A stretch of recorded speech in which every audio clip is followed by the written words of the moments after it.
Hello and welcome back to Chronicled, the history of Newcastle United. I'm Matt Ketchell, the North East Football App and Engagement Editor here at Chronicle Live, and this is episode 6 of our walk through the history of Newcastle United. Last week we covered 1905 to 1909. Newcastle won the league 3 times in 5 years, but lost 3 FA Cup finals in the same period.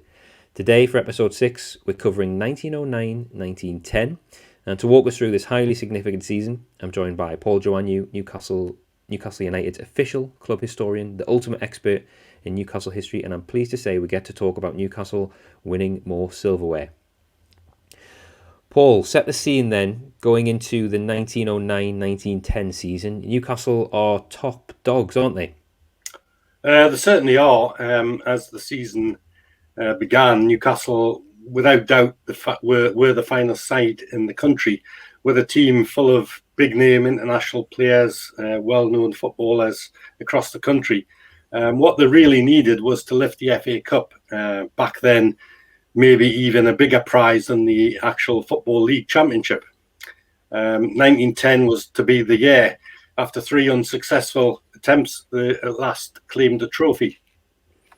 Any big name signings secured from across the border in the Scottish hotbed that Newcastle has been tapping into for at least a decade now?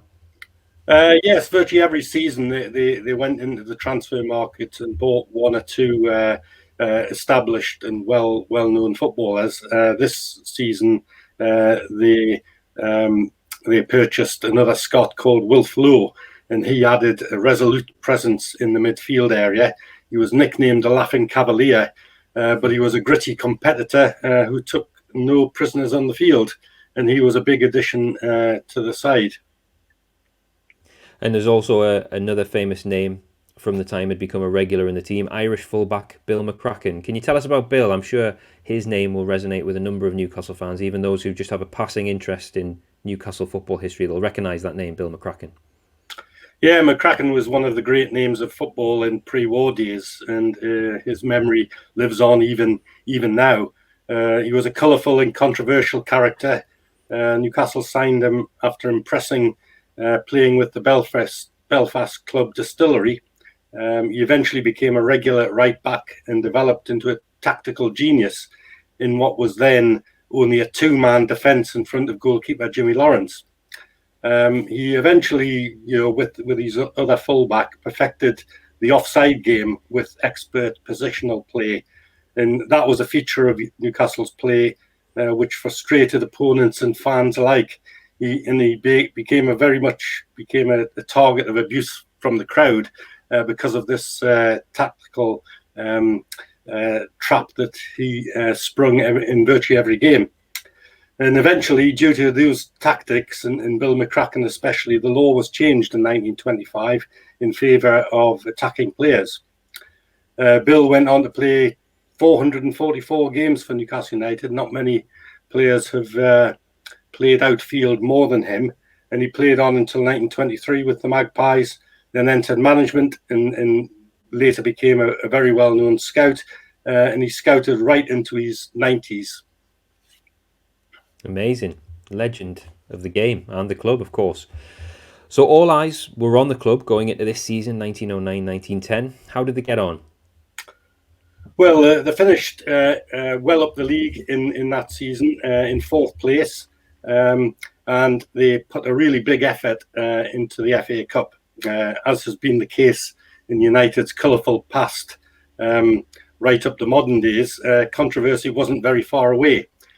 At the time of the semi-final, when they played Swindon Town, who were a decent side back then, star centre-forward Albert Shepherd was caught up in a suspected bribery scandal, and he was sensationally dropped for the semi-final. And his colleagues didn't like the decision by the directors at all. They were in uproar. The allegations, as far as they were concerned, were media garbage. They were just rumour and no substantiation to them at all.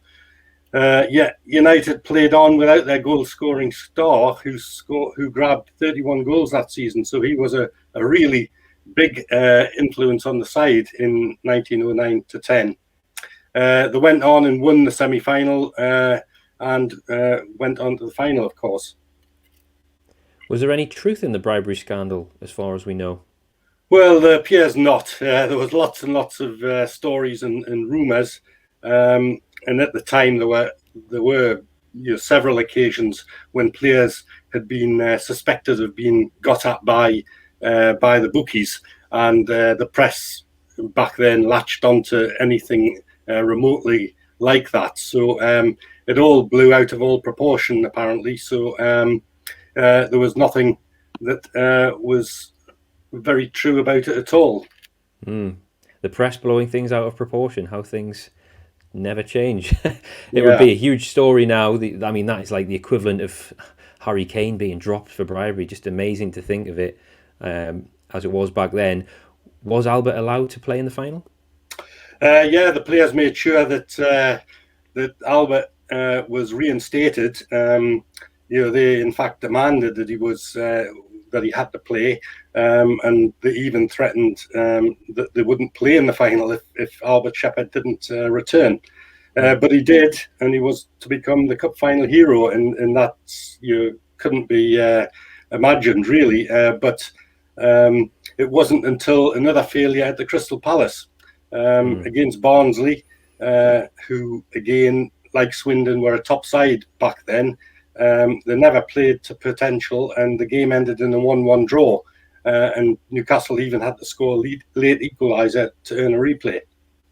Yes, and I actually have a newspaper report here from the 25th of April 1910 that I'm going to share with you now, listeners, which gives us a nice flavour of the occasion. Doesn't sound like it was a classic, but bear with me, I'm going to read this newspaper report. It's in tiny, tiny letters, so I'm going to do my best here, but the headline is "Drawn Game in English Cup Final. Superb defence on both sides makes the Barnsley and Newcastle forwards appear moderate.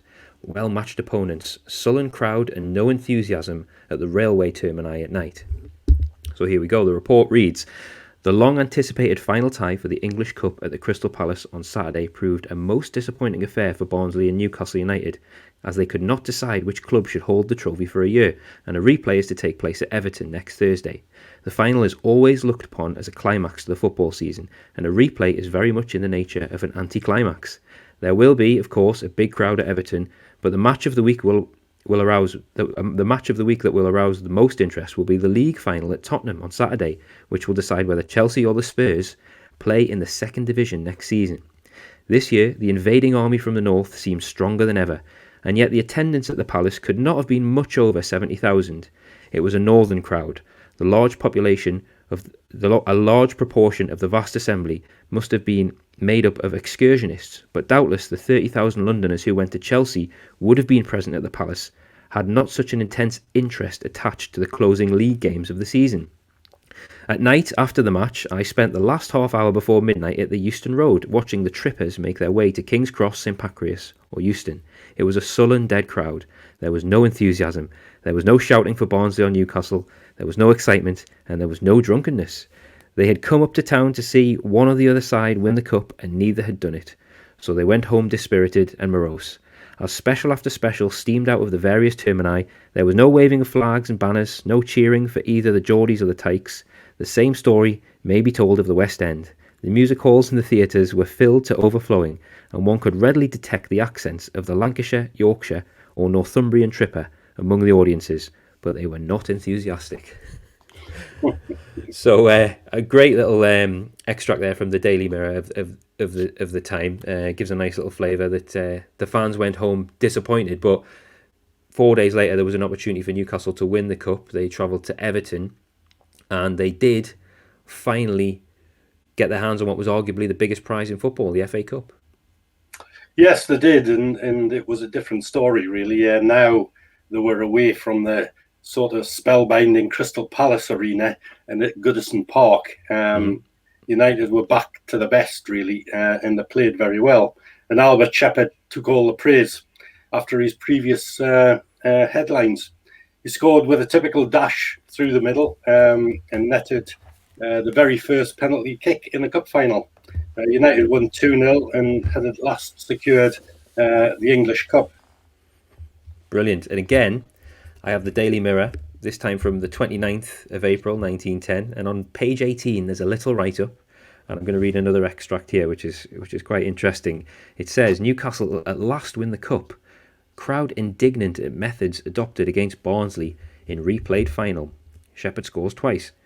So here it reads, Liverpool, Thursday, Newcastle United won the English Cup in the replayed final at Everton today, beating Barnsley by 2-0, but the manner in which they won did not commend itself to the crowd, and before the end, cries of "Dirty Newcastle" were heard on all hands. At the state of affairs, probably unique in the history of the club. Newcastle have always been famed for their scrupulous fair play, but there were cases of deliberate kicking today. When Downs, who had been badly lamed in the first half, was lifted off his feet by a kick in the abdomen in the second half, the foul play reached its climax, and the offender should without a moment's hesitation have been ordered off the field, but the penalty of a free kick was all that was given against Newcastle. It really seemed as if some of the players had deliberately gone onto the field to win at all costs. Had it been heavy charging, it would have been another story, but kicking is inexcusable, and there were 2 or 3 glaring cases of it. There was a tremendous crowd present, and if the ground holds 60,000, then that number were present. Half an hour before the start, the crowd had broken in, and the mounted police and a strong posse of men on foot had been requisitioned to clear the playing arena, which was done before the time to start. So that's an interesting take on things. Yeah, well, I did say that they were very determined to win the FA Cup, and they did. They did mix up their possession play with some rough tactics in the replayed final, without doubt. But they made sure they won it. Exactly. Yeah, they just couldn't afford to win lose another final, should I say. And I'll just read another quick extract which gives a flavour of the match itself, because I know we've talking about the atmosphere really around both finals, but here's an extract that tells us a bit like what it was on the pitch. It was quick, scrambling football with Newcastle the cleverer side and Barnsley the more dashing. Bartrop and Gatsby made several dangerous incursions on the Barnsley right wing, and once, with Lawrence out of his goal, a shot by Gatsby was only turned aside by Carr at the expense of a corner. At the other end, Boyle twice cleared from under the bar, when Mearns was clearly beaten. Wilson and Higgins kept making dangerous attacks on the Newcastle left wing, but they hung on the ball for too long at times, and Downs and Ness, to say nothing of Boyle, were able to concentrate on defence. By this time, the field had churned up badly, and the lighter Barnsley men were simply covered with mud, while their heavier opponents were able to keep their feet. Veach was the star artist of this half, and his play was simply delightful. He kept feeding both wings splendidly, and then he cleared after a corner when it looked certain that Barnsley would score. Mearns once made a miraculous save from Rutherford after the latter had drawn the Barnsley goalkeeper out of his goal by diving at the ball and just turning it round the post. Half-time came with nothing scored. Downs was going about with a limp and a jump in the second half, but he kicked as well as ever. 7 minutes after the interval, a movement started by Veach on the right saw Higgins push the ball through for Shepherd to make one of his characteristic dashes. Downs could not catch him, and he went through the backs, and although Mearns came out, he was too late, and Shepherd scored for Newcastle with a fast ground shot. So yeah, the amazing imagery there that tells us what a bit of what it was like to play on the pitch, and Veach clearly pulling the strings and Shepherd up front executing it, and that is eventually what happened. Shepherd would also go on to score a penalty, and we eventually won the FA Cup. Yeah, at long last. Mm-hmm. And Veach was the skipper. By then, he was a formidable player, as formidable a player as he was a person, wasn't he? Can you tell us a bit about Colin Veach? Yeah, well, he lifted the trophy at Goodison Park, and that was a different piece of silverware than to the famous cup we all know now. It was much smaller, finely engraved, and United were the last holders of that particular cup before a new one was introduced. The trophy was recently sold just this year at auction for a cool £760,000. So it is a lovely and valuable piece of silverware. In terms of Colin Veach, well, what can I say? He was captain of the side then and a real leader of the team on and off the field. He was at Newcastle for over 25 years. As a player, he was only 5'6" tall, but very versatile. He could play in right across midfield and in any attacking position as well. And by 1910, he was a leading and respected figure nationwide.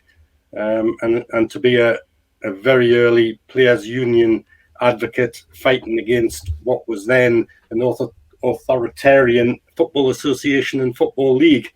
and he was chairman of the union the following year, 1911, until 1918.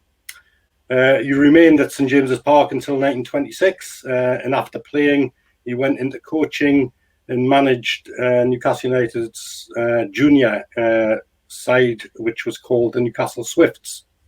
And he remained a very familiar figure in the Northeast, becoming a journalist with the Chronicle and Journal till his death just before the war. Fantastic. A former Chronicle employee, no less. Great to speak about him on Chronicled, the history podcast. We've got some bonus content here then, Paul, for people watching on YouTube. I've flashed up a picture of the victorious team arriving back at Central Station with the trophy in 1910. I'll put this image on our website, and there'll be a link for that in the show description if you want to see it. But Paul, can you talk us through this fantastic shot? Yeah, well, United's homecoming to Tyneside with the FA Cup was sensational. This really didn't happen for when they won the league titles.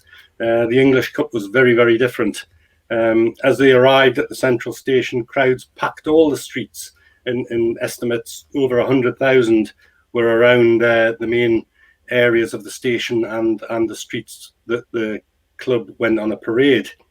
And the side went on their very first procession with the trophy in an open-top tram. Now the picture shows, just a mass of people outside the main portico of the Central Station, and you can see up on one of the balconies 3 waitresses in their white outfit, and they had a bird's eye view of the team coming into the crowd with the FA Cup, and you can just see a little silver trophy amongst the crowd. So it's a wonderful picture, and there's sort of half a dozen pictures like this which exist. So, but this is the best one. It's amazing, yeah, fantastic shot, and you can clearly see it's Central Station. And would this have been the evening of the game or the following day, do you think, perhaps? It would be the following day, I think. I do have the details, but I couldn't tell you exactly at the moment. Yeah, fair enough. Well, 100,000 turning out shows just how important it was to the fans and to the city. They'd finally done it. So on to the following season then, 1910-11. The league form dropped, but there was better results in the cup again, wasn't there? Yeah, probably 1910-11 was one last season as the country's top club, and they reached the FA Cup final yet again. Injury rocked the side, and of course that Crystal Palace curse, and that made sure the trophy ended up in Bradford rather than in Newcastle. United lost key players. Both Peter McWilliam and Albert Shepherd were badly injured before the final, and both of them sustained very serious injuries, and both finished their careers after that. So it was a disappointment that Newcastle couldn't beat Bradford. But just on a final note on the Crystal Palace, it is a famous and infamous place for Newcastle United, and I would urge any Newcastle fan who heads down to London for a football match or just a break, and especially if you're going to the Crystal Palace game, to try and spend some time looking at the old Crystal Palace grounds. It's great for nostalgia. You can walk around the old Palace Park just about as it was 100 years ago, see the remnants of the dramatic glass palace, and see the old arena that Newcastle played all those cup finals in. It's well worth a visit, and I would, as I say, urge anyone with a history interest of Newcastle United to make a visit. Absolutely, yes. I'm definitely going to do that. It sounds like a fantastic thing to do. I mean, I make that 4 unsuccessful attempts to win the FA Cup at the Crystal Palace for Newcastle. Luckily, it would only host 3 more after this one, and then after World War I, finals were played briefly at Stamford Bridge before the Empire Stadium at Wembley opened in 1923. That's a shame about Peter McWilliam and Albert Shepherd's injuries. Can you tell us a bit about Peter McWilliam, because we haven't spoken about him so much yet? Yeah, well, he was another special player for Newcastle United. The side included many Scots, as we've noted, and several very talented playmakers. Peter McWilliam was probably the best of the lot. He was from Inverness. He arrived on Tyneside as a young lad. He was actually due to sign for Sunderland as a trialist, but he knew Andy McCombie, who was at Newcastle at the time, and he met him at Newcastle Central Station and took him away to St James's Park, and he never arrived at Roker Park at all. So that was a bit of good luck for Newcastle United. He became known as Peter the Great during the 1900s, and he appeared on a regular basis for Scotland. After he finished playing, he later became a top manager as well with Tottenham. He became one of few ex-players to lift the FA Cup as a manager. So he was a very talented individual, both as a player and a manager. Brilliant. And I know Newcastle didn't win the FA Cup that year, but for the record, how did the 1911 final play out? They drew 0-0 in a pretty dismal game at the Crystal Palace with Bradford City, who were a good top Division 1 side, and lost the replay 1-0 at Old Trafford. So it was a pretty dismal cup final. Newcastle had actually beaten Bradford 6-1 in league action, so that shows a bit of a difference between the two sides, but they just couldn't get it right on the final in either game. And by now, United's Edwardian masters were starting to age a little bit and needed a total rebuild. Yeah, so that takes us up to 1911, 1912. The club played 4 full seasons here until the outbreak of World War I, but there was nowhere near the level of success seen in the 4 years previous, was there? No, there wasn't really. 1911-12, before the decline really set in, they had to go for the title again. They finished in 3rd place, but they were pretty well off the top side. In the following 2 seasons, 1912-13 and 13-14, they went into a transitional sort of period with mid-table finishes as the directors tried to fashion a new lineup. Expensive new men arrived. That wasn't the problem, spending money, such as the Scotland captain, Jimmy Hay, who was an exceptional midfielder, and striker Billy Hibbert, who cost a new British record fee of £1,950. So they still had lots of talented players, but they weren't quite the same as before. And then, of course, everything was put on hold as the Great War erupted. The season 1914-15 was played out. Of course, and we'll be covering that period in our next episode, 1914 to 1918, Newcastle United and World War I. So that's the episode done, episode 6. Newcastle weren't able to bury the Crystal Palace curse, but they did get their hands on the FA Cup trophy before the ageing squad somewhat lost its spark and the Edwardian era closed out. And we'll be back next week to chat about what happened after that in our next episode. In the meantime, please subscribe to the Everything is Black and White podcast via whichever podcast platform you use. Follow Chronicle Live's Newcastle United channels on social media. We're at NUFC on Twitter, Facebook and Instagram. And keep an eye out for new episodes of this podcast, Chronicled, the history of Newcastle United. We're bringing them out every week. If you've got a history question about Newcastle United, we've got the perfect person here to answer. Email them in to theEIBWpodcast at reachplc.com. And I'll pick some of the best for future shows. We'll put them to Paul and see if he can answer them. Lastly, stay up to date with everything black and white by subscribing to our daily Newcastle United newsletter. It's free. You get a morning news roundup, an evening news roundup, and breaking news as and when it happens directly emailed to your inbox. The link is in the show notes. Hit that, scroll down to Sport, Newcastle United updates, tick the box, and you'll be signed up. Thanks so much for listening to Chronicled, the history of Newcastle United, with me, Matt Ketchell, and Paul Joannou.